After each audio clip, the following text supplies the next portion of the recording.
حبايبنا كل سنه وازيكم عاملين يا رب تكونوا بخير. الله النهارده عامل لك مراجعه قويه جدا. الفلسفه اصلا ظهرت في بلاد الشرق القديم، يبقى بيتكلم عن بلاد الشرق القديم، المساواه بين الرجل والمراه، الحاجات دي كلها موجوده دلوقتي في 2025. السلام عليكم ورحمه الله وبركاته. حبايبنا كل سنه وازيكم عاملين يا رب تكونوا بخير. معاكم مستر احمد مجدي مدرس فلسفه. ان شاء الله النهارده عامل لك مراجعه قويه جدا عشان ندخل امتحان شهر نوفمبر واحنا مطمنين. مش عايزك تقلق من اي حاجه، ان شاء الله اخوك معاك وفي ظهرك. يلا كوبايه الشاي بتاعتك الجميله ونبدا في الشرح. اول حاجه اكلمك عن نشأة الفلسفه. عايز اكلمك عن تاريخ الفلسفه. الفلسفه مرت بثلاث عصور. اول حاجه حضارات الشرق القديم، رقم 2 حضارات بلاد اليونان، رقم 3 الفلسفه اليوم. بحكي لك عن تاريخ الفلسفه من اول ما بدأت لحد النهارده. قال لك رقم 1 ان الفلسفه اصلا ظهرت في بلاد الشرق القديم، بس هي كانت عباره عن تفكير ديني. الناس كانت بتتكلم عن التفكير الديني، يعني مثلا يكلمك عن الاخلاق، يكلمك عن الادب، يكلمك عن الاحترام، الفضائل الجميله اللي عندنا. فتلاقي مثلا بيكلمك عن الفضائل الجميله، التفكير الديني. منهم ملك عظيم جدا اسمه اخناتون. يقول لك مثلا الملك اخناتون كان يدعو لعباده الاله اتون اللي هو قرص الشمس. هختار بلاد الشرق القديم. كان في واحد زمان برضو اسمه بتاح حطب، كان بيجيب ابنه الصغير ويعلمه الاخلاق الجميله، الصدق والامانه والتواضع والتسامح. يبقى بيتكلم عن بلاد الشرق القديم. يبقى امتى اختار بلاد الشرق القديم؟ لما يكلمك عن الدين، يكلمك عن الاخلاق، يكلمك عن عباده الاله. طيب عندي برضو بلاد اليونان. ظهرت الفلسفه الحقيقيه في بلاد مش الشرق القديم، بلاد اليونان. دي اسمها الفلسفه الحقيقيه بقى. ظهرت على ايد واحد اسمه طاليس. يبقى اول واحد اتكلم عن الفلسفه هو الفيلسوف اليوناني طاليس. يبقى بدات الفلسفه في بلاد مش الشرق القديم، هنختار بلاد اليونان عند واحد اسمه طاليس. بعد كده كمل المسيره سقراط وافلاطون وارسطو. بكلمك عن اعظم فلاسفه اليونان، سقراط وافلاطون وارسطو. هم دول اللي طوروا الفلسفه وخلوها في قمه النضج، خلوا الفلسفه متطوره جدا. كمان درسوا الوجود ككل. مستر يعني كلمه الوجود ككل. كلمه الوجود ككل ان انا عايز اعرف كل حاجه في الكون. فالفيلسوف يقعد يفكر مع نفسه كده، ايه هو اصل الكون؟ فتلاقي مثلا واحد يقول لك اصل الكون هو الميه، واحد تاني يقول لك لا اصل الكون هو الهواء. فكل واحد كان بيفكر في الكون كله. يبقى بلاد الشرق القديم الفلسفه كانت بتتكلم عن الاخلاق. اما بلاد اليونان كانوا بيتكلموا عن معرفه الكون. اما الفلسفه اليوم فهو بيتكلم عن مشاكل تخص الانسان دلوقتي في 2025. بيتكلم عن مشاكل الانسان. مستر ايه هي مشاكل الانسان؟ زي مثلا مشكله البيئه، تلوث البيئه، تلوث الميه، تلوث الهواء، الحاجات دي كلها. مشكله المراه، حقوق المراه، المساواه بين الرجل والمراه، الحاجات دي كلها موجوده دلوقتي في 2025. يكلمك عن مشكله زي مشكله البطاله، مشكله زي مشكله الادمان، مشكله الامراض زي فيروس كورونا وفيروس سي. يبقى معنى كده بيكلمك عن الفلسفه اليوم. يبقى احنا اتكلمنا عن نشأة الفلسفه، تاريخ الفلسفه. نراجع بسرعه كده مع بعض. بلاد الشرق القديم بيتكلموا عن الاخلاق الدينيه، اما بلاد اليونان بيتكلموا عن معرفه الكون كله، اما الفلسفه اليوم تدرس مشاكل تخص الانسان دلوقتي. تعالى بقى نتكلم مع بعض عن تعريف الفلسفه. الفلسفه لها تعريفين، التعريف اللغوي والتعريف الاصطلاحي. هنبدا مع بعض بالتعريف اللغوي. كلمه فلسفه اصلا كلمه يونانيه، اصلها يوناني. اول ما ظهرت الفلسفه ظهرت في بلاد اليونان اللي هي فيلوسوفيا. يعني ايه فيلوسوفيا؟ يعني محبه الحكمه، وكلمه الحكمه معناها المعرفه. واحد بيحب يعرف كل حاجه، ده اسمه فيلسوف. واول واحد يقول كلمه فيلسوف هو طبعا فيثاغورس. فيثاغورس ليه قصه جميله جدا هحكيها لكم بسرعه كده. فيثاغورس اصلا كان مدرس بيعلم الطلبه، فجاله طالب جديد بيقول له ايها الحكيم. قال له لا، انا لست حكيم، انا فقط محب للحكمه. هو رفض ان يقول على نفسه كلمه حكيم لان الكلمه دي كبيره قوي، دي صفه من صفات ربنا. فقال له انا لست حكيم، انا فقط محب للحكمه. تعالى برضو نتكلم كده عن التعريف الثاني. التعريف الثاني هنقسمه لاتجاه اول واتجاه ثاني، اللي هو التعريف الاصطلاحي. هنقسمه لتعريفين، اتجاه اول واتجاه ثاني. مستر عن كلمه فلسفه. كلمه فلسفه معناها علم كلي. بيبحث في الكون ويبحث في الطبيعة، علم كلي يعني بيتكلم عن كل حاجة. فتلاقي مثلا فيلسوف زمان زي الفيلسوف أرسطو كان بيدرس كل حاجة، كان بيدرس فلسفة ويدرس علم نفس وتاريخ وجغرافيا وفيزياء وكيمياء. يبقى معنى كده الفيلسوف ده بيحب يدرس كل حاجة، بيدرس الكون كله، بيدرس الطبيعة. فالتعريف الأول بيقول لك إن الفلسفة هي علم كلي شامل كل حاجة. طب التعريف الثاني، قال لك إن الفلسفة هي عبارة عن وجهة نظر، بسألك في موضوع معين فأنت بتقول لي وجهة نظرك. أنت مثلا دخلت اتفرجت على فيلم النهارده فقلت لك إيه رأيك في الفيلم ده؟ فأنت بتقول رأيك، يبقى ده اسمه اتجاه تاني. انت مثلا اتفرجت النهارده على ماتش الاهلي والزمالك فقلت لك ايه رايك في الماتش النهارده؟ فانت قلت لي رايك، ده اسمه اتجاه تاني. يبقى انت لما تقول رايك في اي حاجه، في التعليم، في السياسه، في اي حاجه خاصه بالبلد، يبقى اسمه اتجاه تاني. يبقى الاتجاه التاني وجهه نظرك في موضوع معين. كده خلصنا الجزئيه دي، هندخل في جزئيه جديده اسمها مباحث الفلسفه. ومباحث الفلسفه يعني فروع الفلسفه، والفلسفه ليها كم فرع؟ ليها مباحث اساسيه ومباحث فرعيه. في حاجات اساسيه وفي حاجات فرعيه. تعال كده نتكلم في الاول عن المباحث الاساسيه. 3 مباحث: 1 انطولوجيا، 2 ابستمولوجيا، 3 اكسيولوجيا. فلسفه ليها 3 مباحث اساسيه، يعني 3 فروع مهمه جدا جدا جدا.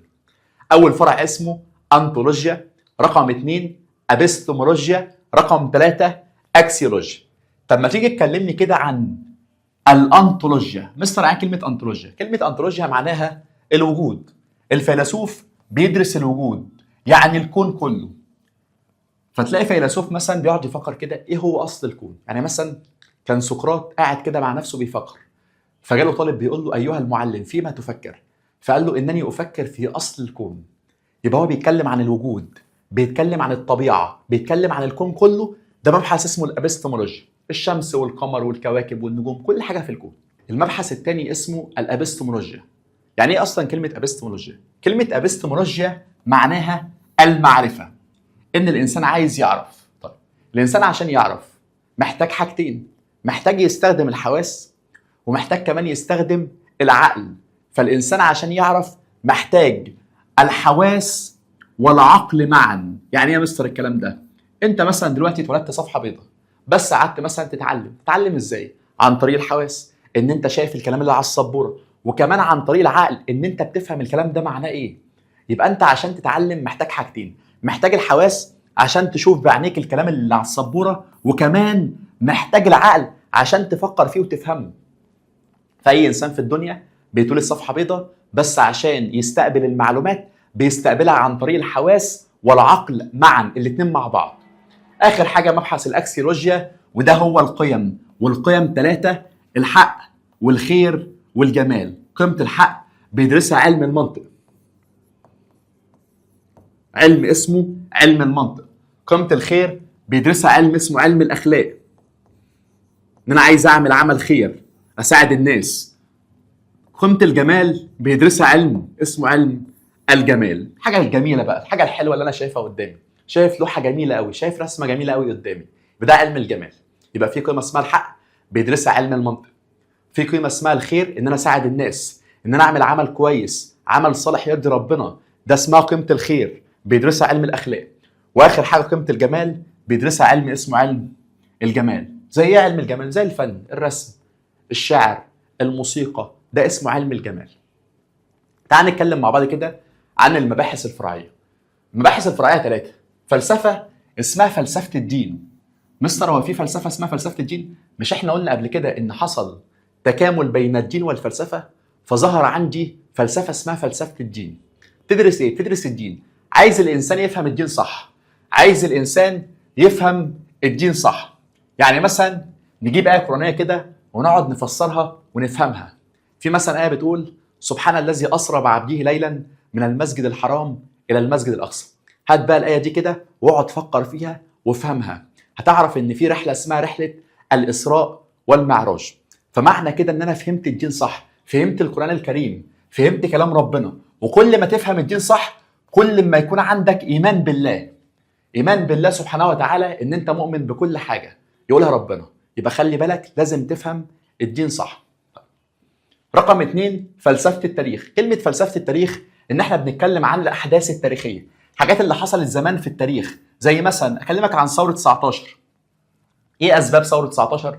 ايه نتائج ثوره 19؟ نفهم الثوره مع بعض. اكلمك عن حرب اكتوبر، ايه اسباب حرب اكتوبر ونتائج حرب اكتوبر. يبقى في فلسفه اسمها فلسفه التاريخ بتتكلم عن الاحداث التاريخيه. اخر فلسفه اسمها فلسفه القانون، ودي بتتكلم عن القانون. عايزين نحط قانون في البلد، زي مثلا عايزين نطبق الحريه والعداله، فالفيلسوف يقول لك انا نفسي يبقى في حريه في المجتمع، نفسي يبقى في عداله في المجتمع. يبقى معنى كده كل فيلسوف بيفكر ان هو يحط اسس عامه تمشي عليها الناس كلها، زي الحريه وزي العداله. يبقى احنا في فلسفه اسمها فلسفه الدين، في فلسفه اسمها فلسفه التاريخ، وفي كمان فلسفه اسمها فلسفه القانون. جاب لك اي حاجه تخص الدين، يعني مثلا يكلمك عن الايمان بالله سبحانه وتعالى، وخلي بالك ان الدين اسمه الشريعه، فيقول لك فهم الشريعه، فهم الشريعه يعني فهم الدين. طيب جاب لك اي حاجه عن الحريه والعداله، يبقى بيتكلم عن القانون.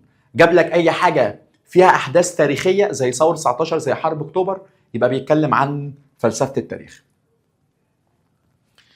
نتكلم مع بعض عن اهميه الفلسفه، وخلي بالك ان الفلسفه مهمه بالنسبه للانسان وبالنسبه للمجتمع. طيب تعالى اكلمك عن اهميه الفلسفه بالنسبه للانسان. رقم واحد، تنميه الوعي الفردي. مستر يعني كلمه وعي فردي، وعي فردي معناها ان انت تعرف نفسك، تفهم نفسك كويس، تعرف مميزاتك وتعرف عيوبك. كان في فيلسوف عظيم اسمه سقراط كان بيقول للانسان دايما يا انسان لازم تعرف نفسك، يا انسان اعرف نفسك عشان تطور من نفسك وتوصل لاهدافك في الحياه. ما كل واحد فينا عنده هدف خاص بيه، نفسي اطلع دكتور، نفسي اطلع مهندس، نفسي اطلع ضابط. كل واحد عايز يوصل للهدف بتاعه، فلازم يشتغل ويتعب عشان يوصل لاهدافه. خلي بالك ان الانسان التافه هو الانسان اللي عايش من غير هدف. تيجي تساله انت نفسك تطلع ايه، يقول لك ما اعرفش. ده انسان مش فاهم نفسه، ده انسان ما عندوش هدف، زيه زي الحيوان بالظبط. الفلسفه برضو بتعلم الانسان ارتقاء المستوى العقلي. يعني ايه بس ارتقاء المستوى العقلي؟ بتزود مستوى العقلي، تخلي الانسان يعرف يفكر صح، يعرف يفكر في مشاكله. يعني انت لو عندك اي مشكله تعرف ان انت تفكر ازاي تحلها. عشان كده قال لك الارتقاء بالمستوى العقلي. يعني انت قبل الفلسفه كان مستواك العقلي هنا، ولكن بعد الفلسفه مستواك العقلي بقى عالي جدا، بتفكر بطريقه احسن بكتير. عشان كده قال لك تفكير الفرد. الفلسفه بتخلي الفرد يفكر في حل مشكلاته، يفكر ازاي يحل المشاكل بتاعته. عندي مشكله مثلا دلوقتي عايز افكر في حلها، عندي مشكله في المدرسه، عندي مشكله في الدرس، عندي مشكله في البيت، عايز افكر ازاي احل المشكله دي. يبقى معنى كده كلمه الارتقاء بالمستوى العقلي معناها ان انت بتعلي تفكيرك، بتعلي مستواك العقلي، بتخلي الانسان بيفكر بطريقه احسن بكتير. الفلسفه برضو بتعلم الانسان تاكيد الايمان بالله، بتزود ايمانك بربنا. خلي بالك ان الفلسفه مهمه جدا على تاكيد الايمان بالله. يعني ايه؟ يعني فهم الدين الصحيح، بس تفهم الدين بناء على ادله عقليه. انا اتولدت مسلم، انا اتولدت مسيحي، ولكن خلي عندك ايمان قوي بالله بناء على ادله عقليه. زي بالظبط الامام الشافعي لما جاله واحد ملحد بيساله بيقول له ايه الدليل على وجود ربنا؟ قول لي ايه الدليل على وجود ربنا؟ خلي بالك ان السؤال ده ما ينفعش اروح له اجيب له ايه من القران الكريم واقول له ده الدليل على وجود ربنا، لا، انت لازم تقنعه بناء على ادله عقليه. فقال له بص حواليك كده هتشوف الكون، شوف ربنا خلق الكون ازاي، خلق السماء، خلق الجبال، خلق البحار. فالراجل اقتنع وفعلا اسلم وامن بربنا. يبقى خلي بالك تاكيد الايمان بالله هيكلمك عن فهم الدين الصحيح، هيكلمك عن ادله عقليه، لازم تقنعني بالادله العقليه. طيب اهميه الفلسفه بالنسبه للمجتمع 3 حاجات. كشف مشاكل المجتمع. يعني ايه كشف مشاكل المجتمع؟ الفلسفه دايما تعلمني افكر في مشاكل المجتمع. في عندي مشكله اسمها مشكله البيئه، في عندي مشكله اسمها مشكله البطاله، في عندي مشكله اسمها مشكله التلوث. يبقى كل المشاكل دي افكر ازاي احلها. يبقى خلي بالك ان الفلسفه عايزه تعرف اسباب المشكله عشان تقدر تحلها. زي واحد اسمه الامام الغزالي. الامام محمد الغزالي كان عنده مشكله اسمها الانحراف الاخلاقي. يعني الناس كلها بقت اخلاقها وحشه جدا، الناس في البلد بقت اخلاقها مش كويسه، فهو عايز يعالج المشكله دي، عايز يحل المشكله دي، فقعد يفكر ازاي يحلها. يبقى معنى كده ان كشف مشكلات المجتمع بنتكلم عن اسباب المشكله. يقول لك اسباب مشكله التعليم، اسباب مشكله البطاله، اسباب مشكله الزياده السكانيه. يبقى انا بتكلم عن كشف مشكلات المجتمع. الفلسفه برضو بتعمل على الارتقاء بالمجتمع، تخلي المجتمع ده مجتمع عشان كده قال لك ان الفلسفه تعمل على تقدم المجتمع، تخلي المجتمع بتاعك مجتمع متقدم. في فيلسوف عظيم جدا اسمه جان جاك روسو، ده فيلسوف فرنسي اتولد في فرنسا، وكان المجتمع زمان كان مجتمع متدمر، تعليم بايظ والاقتصاد واقع، كل حاجه متدمره. فهو عمل خطه للنهوض بالمجتمع الفرنسي، عايز يغير المجتمع بتاعه. يبقى دي اسمها ايه؟ اسمها الارتقاء بالمجتمع. اخر حاجه وضع الاطار الثقافي. الفلسفه بتحط لك اطار لازم تمشي عليه. ايه الاطار ده يا مستر؟ الاطار ده زي معايير وقواعد تمشي عليها. يعني انت مثلا عايش في المجتمع المصري، لما اكلمك عن العادات والتقاليد بتاعتنا، ما ينفعش مثلا البنت تلبس لبس قصير وتمشي في الشارع، الكلام ده عيب عندنا، الكلام ده حرام. يبقى معنى كده ده اسمه رسم اطار ثقافي. يعني انت عندك عادات وتقاليد لازم تلتزم بيها. شرب الخمر عندنا حرام، العلاقه بين الولد والبنت حرام. يبقى معنى كده ده اسمه ايه؟ اسمه رسم اطار ثقافي، ان انت عندك عادات وتقاليد لازم تمشي عليها. كده الحمد لله احنا خلصنا الفلسفه. هفكرك بسرعه كده، احنا اتكلمنا النهارده عن تاريخ الفلسفه، اتكلمنا عن تعريف الفلسفه، وكمان اتكلمنا عن فروع الفلسفه، واخر حاجه خلصناها النهارده اهميه الفلسفه. ندخل على المنطق. خلصنا كده الفلسفه، تعال نبدا مع بعض في المنطق. المنطق عندك الروابط المنطقيه. ايه انواع الروابط المنطقيه؟ قال لك في 5 انواع. الرابط الاول اسمه رابط النفي وبيسموه السلب. رابط النفي واسمه السلب. ايه هو يا مستر رابط النفي؟ يعني مثلا كلمه لا، كلمه ليس، كلمه لن، حاجه بتنفي الجمله خالص. زي مثلا ما اقول لك احمد ليس مدرس، احمد ليس دكتور، يبقى معنى كده بكلمك عن رابط النفي. يبقى لما تلاقي كلمه لا، تلاقي كلمه ليس، يبقى بيتكلم عن رابط النفي. الرابط الثاني اسمه رابط الوصل. ايه هو رابط الوصل؟ اللي هو حرف الواو. ده بيوصل الجملتين ببعض، بيربط الجملتين ببعض، اللي هو حرف الواو. حضرت منة وفاطمه، الواو ربطت الجملتين ببعض، يبقى اسمه رابط الوصل وبيسموه رابط العطف. الرابط الثالث اسمه رابط الفصل. الفصل يعني بيفصل بين الجملتين، حرف الاو. حرف الاو هو اللي فصل الجملتين. زي ما اقول لك اما ان اذاكر او اخرج، اما ان اسافر للاسكندريه او القاهره، يبقى كلمه او بتفصل الجملتين عن بعض، يبقى اسمها رابط الفصل. عندي كمان رابط اسمه رابط الشرط ورابط اسمه التشارط. تعال نفرق ما بينهم. لو اذا جت في الاول يبقى اسمه رابط الشرط، لو اذا جت في النص يبقى اسمه رابط التشارط. بص كده رابط الشرط: اذا ذاكر الطالب نجح في الامتحان. اذا هنا جت لك فين؟ في الاول. اذا ذاكر الطالب نجح في الامتحان، ده اسمه رابط الشرط. اذا فاز الاهلي سوف يحصل على البطوله، رابط الشرط. ولكن لما اذا تجيلك في النص وبيجي لك جمله اسمها اذا وفقط اذا، اذا وفقط اذا لما تيجي في نص الجمله اعرف ان هو رابط التشارط. يعني مثلا يقول لك مصر تتقدم اذا وفقط اذا اهتمت بالتعليم، يبقى اذا وفقط اذا جت في النص يبقى اسمه رابط التشارط. تعالى برضو نكمل مع بعض كده. عندي القضيه المنطقيه. انواع القضيه المنطقيه من حيث التركيب. انواع القضيه المنطقيه من حيث التركيب نوعين. في قضيه اسمها قضيه بسيطه، وفي قضيه اسمها قضيه مركبه. قضيه بسيطه، قضيه مركبه. بسيطه يعني قضيه واحده بس، جمله واحده. جمله واحده بتتكون من موضوع ومحمول. هكتب لك جنبها كده جمله واحده. جمله واحده زي ايه مثلا؟ زي كلمه احمد مدرس، دي جمله واحده بس، يبقى اسمها قضيه بسيطه، جمله واحده.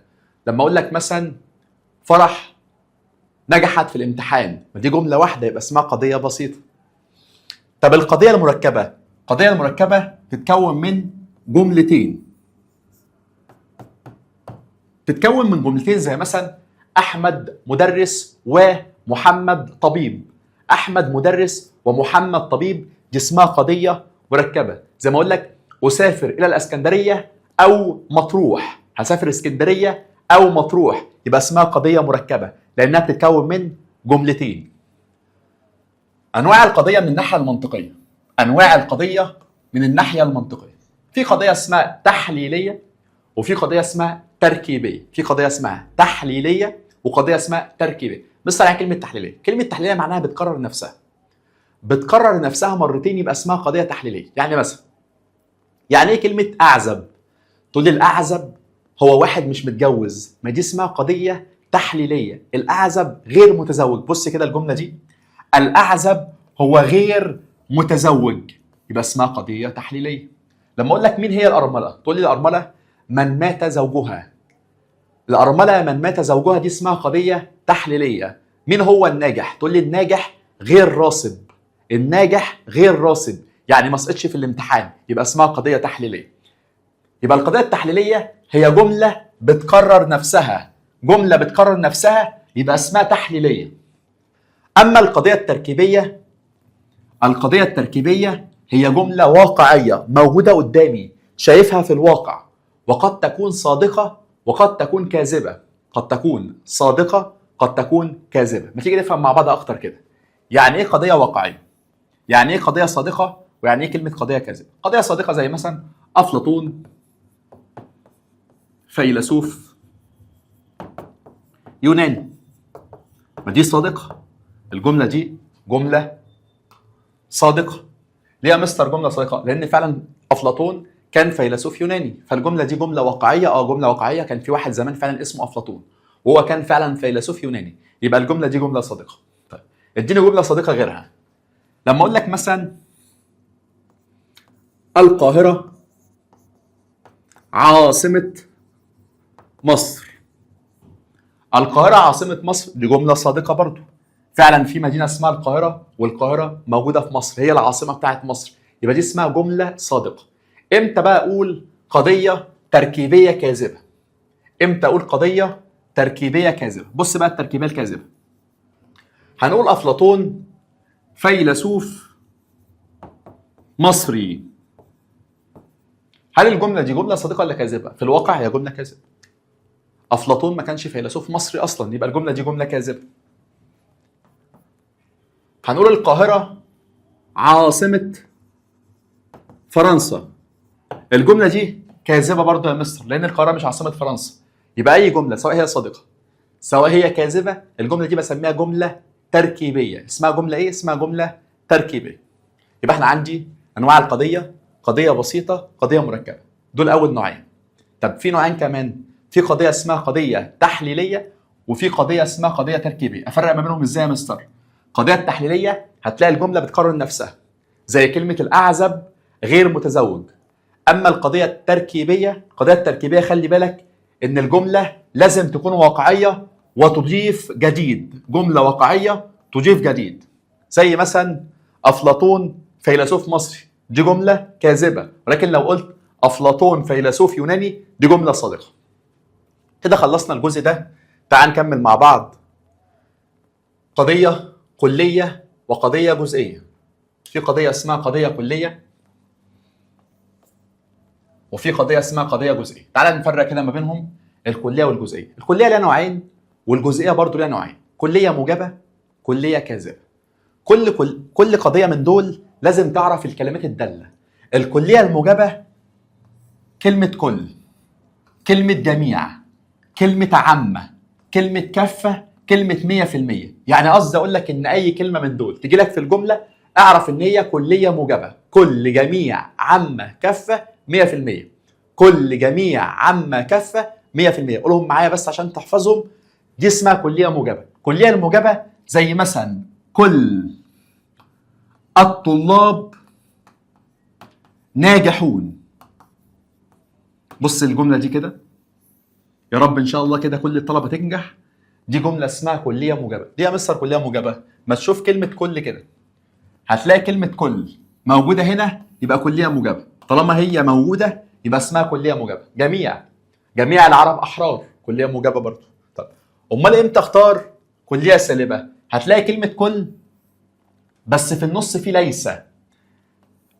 في النص في ليس تبقى اسمها كليه سالبه. طالما كل في اول الجمله ليس في نص الجمله بسميها كليه سالبه. او ممكن تجي لك كلمه لا في اول الجمله. لا في اول الجمله كليه سالبه. تيجي نشوف كده. كل الطلاب، هقول كلمه ليسوا ناجحون، يبقى دي اسمها كليه سالبه. بص كده الجمله دي: كل الطلاب، لقيت كلمه كل في اول الجمله ولقيت كلمه ليس في نص الجمله، يبقى اسمها كليه بس كليه سالبه عشان كلمه ليس. وممكن تجي لك لا في اول الجمله. اول ما تشوف كلمه لا في اول الجمله كليه سالبه. كده خلصت الكليه. الجزئيه ممكن برضو تيجي جزئيه موجبه وممكن تيجي جزئيه سالبه. امتى اختار جزئيه موجبه؟ امتى اختار جزئيه سالبه؟ لو لقيت كلمه بعض، معظم، قليل، كثير، غالبيه، 90% او اي نسبه اقل من 100% تبقى جزئيه موجبه. اديني مثال عشان افهم. بص كده المثال ده، بعض الشباب مثقفون. بعض الشباب مثقفون. بص الجمله دي كده، الجمله دي طالما لقيت فيها كلمه بعض يبقى اسمها جزئيه. ليه؟ عشان كلمه بعض تبقى اسمها جزئيه موجبه. كلمه بعض في اول الجمله جزئيه موجبه. اقول لك معظم الشباب مثقفون، جزئيه موجبه برضه. طب امال امتى اقول جزئيه سالبه؟ لما تجيلك كلمه بعض وتلاقي كلمه ليس في نص الجمله. بعض في اول الجمله، ليس في نص الجمله، اسمها جزئيه سالبه. وممكن تجيلك كلمه ليس بعض في اول الجمله او ليس كل في اول الجمله. فما معايا بقى كده، اقول لك بعض الشباب مالهم ليسوا مثقفون. بعض الشباب ليسوا مثقفون. لما تلاقي كلمة بعض في أول الجملة وليس في نص الجملة يبقى اسمها جزئية سالبة. يبقى بعض في أول الجملة، ليس في نص الجملة، بسميها جزئية سالبة. يبقى احنا كده اتكلمنا عن الكلية الموجبة، اتكلمنا عن الكلية السالبة والجزئية الموجبة والجزئية السالبة. آخر حاجة معايا هو درس الاستغراق. تعال نتكلم عن درس اسمه الاستغراق. مصر يعني كلمة استغراق هو حد شامل. كلمة حد مستغرق يعني حد شامل. يعني مصر حد شامل يعني يشمل كل أفراده، يشمل جميع أفراده. لما أقول لك كلمة كل، كلمة جميع، كلمة عامة، كلمة كافة، يشمل جميع أفراده، يبقى اسمها حد مستغرق. بس في قاعدة مهمة جدا لو أنت حفظتها أنت خلصت الدرس معايا. القاعدة دي بتقول الكلية تستغرق الموضوع والسالبة تستغرق المحمول. يعني لو الجملة جالك كلية فالجملة الكلية دي بتستغرق الموضوع. لو الجملة جاية سالبة فالسالبة تستغرق المحمول. هفكرك بالموضوع والمحمول بسرعة كده. يعني ايه موضوع ويعني ايه محمول؟ الموضوع زي مثلا أحمد مدرس. فين الموضوع وفين المحمول؟ فين الموضوع؟ الموضوع هو كلمة أحمد، أحمد دي موضوع. طب فين المحمول؟ كلمة مدرس محمول. يعني الجملة تتكون من موضوع ومحمول. الكلمة الأولى اللي هي كلمة أحمد موضوع، الكلمة الثانية اللي هي كلمة مدرس محمول. فيقول لك إن الجملة لو جات لك كلية فالكلية تستغرق الموضوع، يعني تستغرق الكلمة الأولى، والسالبة تستغرق المحمول، يعني تستغرق الكلمة الثانية. بص معايا كده، أنا عندي كلمات ممكن أقول لك مثلا كلمة كل، كلمة جميع، كلمة عامة، كلمة كف. الكلمات دي لو جات لك اعرف إن الجملة مستغرقة. الكلمات دي لما تجيلك في الجملة اعرف إن هي حد مستغرق، اللي جاي بعد الكلمة حد مستغرق. يعني قلت لك مثلا كل البنات جميلة. بص كده الجملة دي، كل البنات جميلة. تعالى بقى نشوف كده فين الحد المستغرق. أول ما تلاقي كلمة كل، كلمة جميع، كلمة عامة، كلمة كافة، الكلمة اللي بعديهم حد مستغرق على طول. فكلمة كل جاي بعديها كلمة إيه؟ البنات، يبقى كلمة البنات حد مستغرق. حد مستغرق. ليه يا مستر حد مستغرق؟ لأنه يشمل كل البنات. أنا قلت لك كل البنات، فأنا كده حد مستغرق. ما حددتلكش بنت واحدة، ده أنا قلت لك كل البنات جميلة. يبقى كلمة البنات هنا حد مستغرق. بص كده الجملة دي، جميع العرب أحرار. فين هنا الحد المستغرق؟ حد المستغرق كلمة العرب، ماليش دعوة بأحرار خالص كأنها مش موجودة. أنا بتكلم عن كلمة العرب، دي حد مستغرق لأني بتكلم عن جميع العرب، شملت كل العرب، يبقى معنى كده اسمه حد مستغرق. يبقى كلمة البنات هنا عشان جاية بعد كلمة كل حد مستغرق. كلمة العرب عشان جاية بعد كلمة جميع حد مستغرق. يبقى الكلية تستغرق الموضوع، يعني اللي جاي بعد الكلمه دي حد مستغرق. تعال نتكلم كده عن الجمله لو جات لي سالبه بقى. لو جات لي سالبه،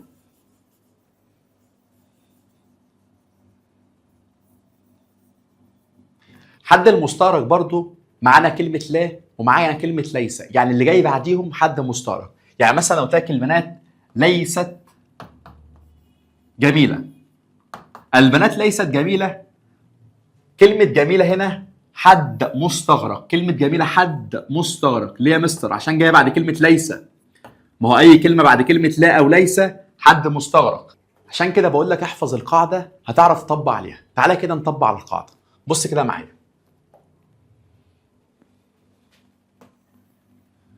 لو جات لي الجمله كليه موجبه،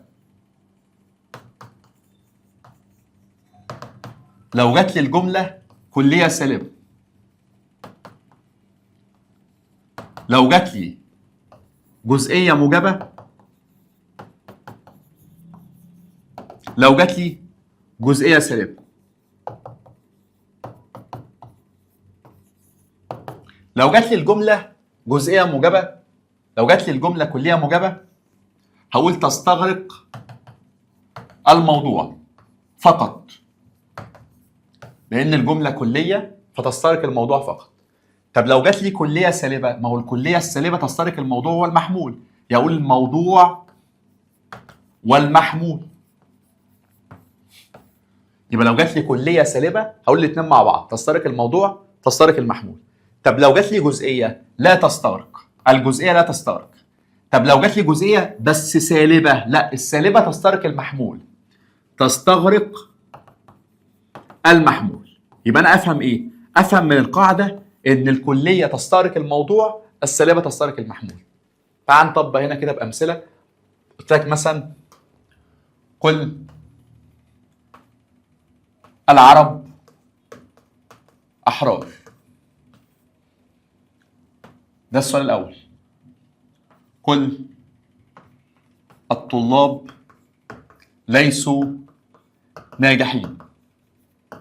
تعالى كده نطبق بالمثالين دول. يلا. كل العرب احرار، حدد في الاول كده نوع الجمله. نوع الجمله كليه موجبه، الجمله دي كليه موجبه. طالما هي كليه موجبه يبقى تستغرق الموضوع فقط. يبقى اكتب كده تستغرق الموضوع فقط، يعني الحد المستغرق هو كلمه العرب بس. طب دي كل الطلاب ليسوا ناجحين، مستر دي كليه سالبه. كليه سالبه يبقى تستغرق الاثنين، تستغرق الموضوع والمحمول معا عشان كليه سالبه. طب ما تيجي كده نجيب جمله جزئيه. بعض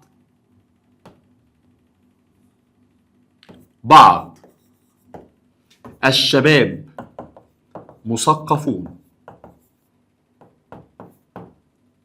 بعض الشباب مثقفون دي جمله جزئيه، طالما جزئيه يبقى لا تستغرق. لو قلت بعض الشباب ليسوا مثقفون، بعض الشباب ليسوا مثقفون تستغرق المحمول فقط، تستغرق المحمول فقط. ليه؟ لانها جزئيه سالبه، فطالما هي جزئيه وسالبه السالبه تستغرق المحمول فقط. كده الحمد لله احنا خلصنا مراجعه شهر نوفمبر. عايزك تدخل الامتحان بقلب جامد وما تخافش من اي سؤال. ان شاء الله الامتحان مش هيخرج من المراجعه بتاعتنا. ربنا يوفقكم يا رب واشوفكم على خير. هو في ايه؟ انتوا جايبيني هنا عشان تهزقوني ولا ايه؟